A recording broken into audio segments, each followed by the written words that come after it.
আসসালামু আলাইকুম। আজকে আপনাদের সাথে শেয়ার করব খাঁটি ঘাওয়া ঘি কিভাবে তৈরি করেছি আমি।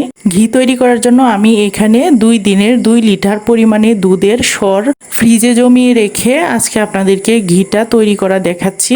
এটা নিয়ে আমার সেকেন্ড টাইম ঘি তৈরি করা।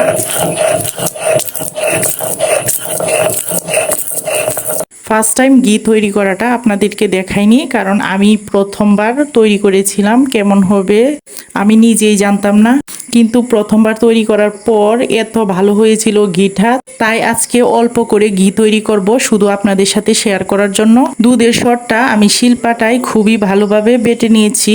এখন বাটা সর একটা কড়াইয়ে দিয়ে চুলার আঁচটা একেবারেই লো হিটে রেখে ঘিটা তৈরি করে নিব। এ পর্যায়ে দুধের সর নাড়াচাড়ার ভিতরেই থাকতে হবে, নয়তো পুড়ে যাবে। আর পুড়ে গেলে ঘিয়ের স্মেলটা একেবারেই নষ্ট হয়ে যায়। এভাবে 5 মিনিট জাল করে নিলেই দুধের সর থেকে ঘিটা বের হয়ে আসবে। ভিউয়ার্স, আপনারা দেখতেই পাচ্ছেন ঘিটা কতটুকু সুন্দর হয়েছে এবং কালারটা ভীষণ ভালো হয়েছে।